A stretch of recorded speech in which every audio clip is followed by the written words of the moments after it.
Conversations with persons in their 50s, 60s, and 70 years along that lifeline have been most interesting because I've been asking them, what is top of mind for you? What is it that's heavy on your heart? And I received quite a few responses, and I summarized them into 6 videos, 3 points per each video. And I want to just update you about those 6 videos, collect them together and bring them to your attention. And then if you want to dive into one or more of them to learn a little bit about how you might counter what is top of mind or heavy on heart, then you can. And I also want to just offer some additional thoughts to you around what some of persons offer to me about additional ways around these topics, but also my interpretation based on my own life, being a solo ager in my 70s, looking at, whoa, what's going to happen in and for and through and because of living legacy life. So let's get into it. Here are the thumbnails of the 6 videos. Here I'm going to use a metaphor here of threads to string to cord to rope. If at the end the rope is what is top of mind for those 50, 60, 70 about living this life that's presenting. So if I come back to the idea of the threads, in my conversations, I kept looking for these threads, and 18 came to the foreground. And I said, well, hang on a minute. I don't necessarily want to shoot 18 videos. So I grouped them in threes, and I ended up with 6 strings. And I brought those together, and that's what I wanted to share with you. Just a summary of those 6 videos. The pathway through is starting at the top left, moving to the bottom right. Follow the red arrow. That's how we'll move through these videos. The first 3 threads that I took into consideration that became a string has a within storyline, so what's happening inside of you. So purpose and fulfillment. Persons were sharing they don't seem to have a purpose now. Their life doesn't seem fulfilling. And that was a decision that can be taken care of by figuring out what's a project or a contribution that you want to offer. Making a difference. They didn't think they could make a difference now that they were along this aging pathway. And I go, oh, hang on a minute. I think there's lots of things you can do. If you want to, just become a rebel and a misfit and say, hey, listen, I'm going to do this. I'm going to get involved with this. I'm going to advocate for that. Whatever it might be, is making that kind of declaration, leaning it into purpose and fulfillment. Bring that together. Meaningful work, what was happening there is that persons had a career, blue, white, green, whatever it might be. And they were going, I'm not sure I want to continue doing that. And I'm not sure what I'm going to do now. And I say, well, how about mentoring? And some of them sit back and go, I guess I could do that. And I say, well, you can mentor back into your career that you came from, or offer mentoring your expertise into the community, offer it to younger generations. There's lots of things that you can do here to bring these 3 threads together to form a string. And I could see the sort of light going on and smiles coming to their faces in that conversation. The next one was, again, had a bit of a within flavor to it: personal growth, self improvement, lifelong learning, experiencing life fully. What was happening here is that people said, well, I think I've learned everything I needed to. Oh, I went, oh, I don't think that's the case. We had some conversations about that. And even this notion of self improvement, what is it you can do to improve focus and strengthen your experience of life fully? What is it that you can get into? That wonderment and wonderment. That's what we chatted about, and that leaned into lifelong learning. There's always something you can learn, And even if it's to learn something, you can educate others, or as you're educating others, you're learning it for yourself. You're forever the educator learner. And if you leverage that, I more so leverage that, love doing that, then you can do it throughout your lifetime. And there's so many new tools and techniques that are available to you. The whole AI world, it opens up if you want to go play in that area. So again, this within, without, things going on inside yourself. The idea of gifting forward and giving back, achievements and accomplishments and social impact, was getting into that within to the without. What was happening as you were establishing a without connection? And you can gift forward or you can give back. There's a subtle difference. The gifting forward wholeheartedly, giving back is from the head, whereas gifting forward is from the heart. The achievements that you have done for yourself, the accomplishments with others, working together in groups or teams from where you may have had your career, the social impact that you know that you've done because of the work that you have completed. But a lot of that then informs the other two that we just gone over, those within questions and concerns. This one, if you take stock of what it is that you've been involved with, then you might start to look at, well, I have this within story, my without story. What can I do if I was to look at it between and start bringing it together to do something within family and friends or community? The next string that I created was this emotional connections, intergenerational connections, and finding community. So if you're doing this within to without and thinking about between, the between means you're going to start making some emotional connections, emotions, energy in motion. You're going to be finding times where joy and gratefulness and celebration is possible. Yes, a little disappointment maybe here or there along the way. You might even get a little little little anger may show up somewhere along the way. These are all ways of living life you take into consideration. The intergenerational connections are there if you want to make them. And listen, you may be 50, 60, 70. There may be someone who's 40, 50 who could really benefit from your insight as well. So I don't think that intergenerational is someone who's you're 60 and they're 20. It's still great. Think about all the other opportunities that are here. And finding community, the community, what's that level of commonness that unifies you together, your interest, a cause, something like that. So this within, without, between, starting to lean into what can we do together.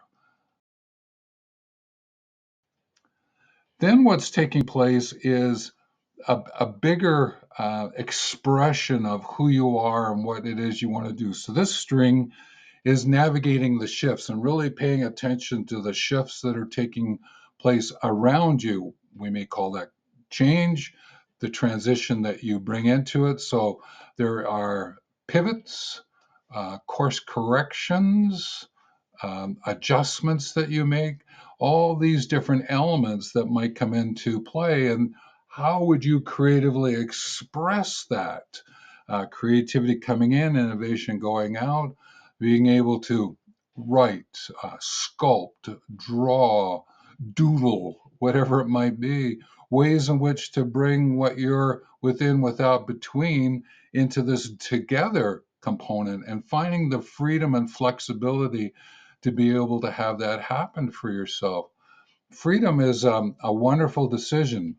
And if you want to box yourself in, you can get boxed in pretty quickly. But if you're finding ways to be free and to bring that flexibility to the foreground, then that's great. It doesn't always mean that because you're at home, you can't be involved in community. There are ways to do it.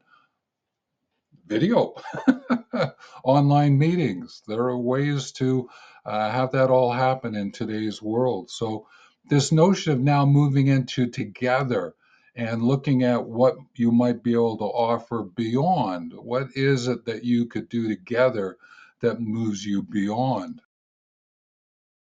These other threads of within, without, between, together, beyond, as you really move into that beyond, it actually sets you up for an understanding of a spiritual inner life. So you're actually going to loop back into the within, because as you look at this bigger picture and you're creating these memories, you are getting into the experiences, these extraordinary experiences, and you're doing it through a lens like simpler, deeper, better, wiser, kinder. And you're doing it while you're decluttering. One of the things that I found to be of great value is as I'm creating my memories and I'm doing it in a simpler way, I'm also decluttering what's around me and even ideas and thoughts and going, okay, well, I'm not going to deal with that in this lifetime. So I'll just let that go. But here's something I really do want to create, maybe write a book. And being able to find ways in which to bring these to the foreground. As I was preparing this video, I thought of 7 additional insights. Now, you could say these are 7 additional strings to go with the other 6, or maybe you might find that you want to combine a few of these because they were actually threads in the strings. I'll leave it to you. Are you aging confidently, aging gracefully? It's a question because persons were saying, I feel like I've lost my confidence of what it is that I can do.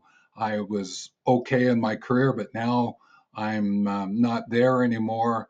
I'm not sure I'm confident to go out and do something a little different, or I feel like I'm stumbling along, stubbing my toe, notion of gracefully. And I go, maybe that's what it is that life's about right now for you is to go stub your toe or figure out, oh, hang on a minute, I didn't look so good, or I might have made a learning moment for myself.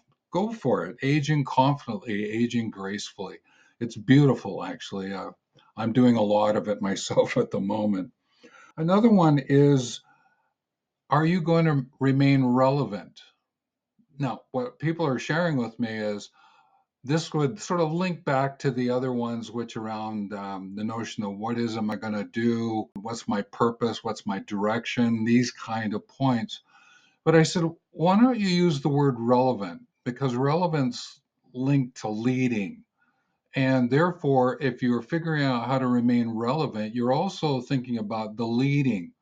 And one of the great things that you can lead about because of where you come from is to lead persons from safer practices. There are things that you have learned that you could help others through mentoring that would help them to create safer practices so that they don't get hurt as they move through. Now, that could be hurt from a health perspective, a wealth with a WEAL, or from a wealth where I talk about WELL. So, wealth with an AL could be from a finances, legal perspective.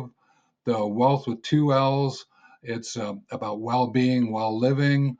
The health, obviously, is not to find yourself injured or in illness, these kind of things. So you may have some insights that you could pass along to the persons. How is it that you can remain relevant? Use that as a way in which to organize your thinking. The next one is seek out to clarify and to commit, and therefore find the courage. Because once you understand that commitment is something that you make and you have to fulfill it, you'll have to clarify the pathways to fulfill that commitment. And therefore, there's courage needed to have that happen. One of my ways of remembering that is I always heard people say, well, the journey of 1,000 steps takes the first step. Well, paraphrasing, I think there. And I went, no, hang on a minute. I think it's actually the second step because the first step you could pull back, but it's that second step with that courage and that commitment to clarify the path. Now you're on it. So that was just an alternative way of looking at that one. But seeking out clarity, commitment, and that courage. The next one is pursue your interests. Again, I heard a lot of people say, well, I think I'm going to go do a lot of traveling. And then if I was to follow up with them, many of them went, well, I didn't quite go as far as I wanted to. And I went, why? Oh, I just sort of lost interest in it. And I went, oh, that's interesting. Interesting. What's going on here? And then I say, well, then what truly is of interest? If that travel wasn't of interest, what is it? What's a cause that you can get involved with? Do you want to be an actionist, an advocate? What is it that you may want to do that might be of a social, cultural component, something that's happening in your community that you want to form your interest? Or if you have a creative art and you thought, well, I wouldn't mind taking a tangent, learning something a little bit different, there might be a reason to get involved. That's an interest that would cause you to do something a little bit different. So that's a possibility. To share your blessings, that's a term that I hear quite often. I remember blessings is to share your time, effort, and money. And that is one of the ways we look at legacy. Legacy is about the useful whats that you gift others so that they can learn something from your experience. And the useful whats are time, effort, and money. How is it that you are living your life, your legacy life, through sharing your time, effort, and money? So think through that one about, okay, I have these blessings. What is it that I can do? I have this time, effort, and money that's available. What can I do? And that brings forward, well, what will that lead me to be? And that might come back as a connector to some of the other ones. Another possibility may be to leverage a side hustle or two. Now, these may be paid, and you might go, well, there's something that I know I could do. I could mentor and get paid for it. I could create some artwork and get paid for it. I can offer a course because of what I know, get paid for it. So there's a side hustle that you can do that could link to financial, to increase your financial situation, or actually to support some of the other things you'd like to do. Is maybe there's a real deep interest and your side hustle helps to pay for that. That gets you into a deeper connection with your interest. You can bring it back again, weaving this really beautiful network of activities and persons together. So that's the side hustle. But I also offer to you is it doesn't always have to be paid. A side hustle, you could do it from a voluntary position and go, you know what? I'm going to give 1 day a week into a charitable organization. I have an accounting background. I'm going to go in and help them with their books, a small charitable organization who could really benefit from your experience, your expertise. So that's a possibility as well. A way of bringing all of this together from a living legacy life, using that as a lens. And there's many persons that I chatted with, and they kept thinking legacy was something later. It's in maybe my last year. I'll take care of that. I'll figure that out. I'll get my wills together and all that. And I go, I think some of that you may want to do earlier. Now, most people do their wills and their legal aspects a lot earlier, and they think about the other stuff later, like maybe I want to create a legacy note to go with something that I want to gift to someone, or I am going to write a legacy letter about how I felt and sort of share it with the family. So, really, what this one is about is thinking about how to guide those who are going to assist you in the latter stages of your life, including how you would love to have known that your eulogy had been spoken and how people would have remembered you. To be able to set some of that up, there was a great video that I saw that a person asked that they had spent lots of times working with horses, and so they were cremated, and they said they wanted one last ride on their horse so that their ashes blew into the field as the horse ran. And I thought that was a really beautiful gesture, and their family actually did it, and that's what the video was about. So there might be something there in terms of becoming a tree, if you want to pursue looking at being buried in a tree pod that could a tree grows from you as a possibility. Now there are lots of other opportunities. Again, go with your cultural norms that fit for who you are.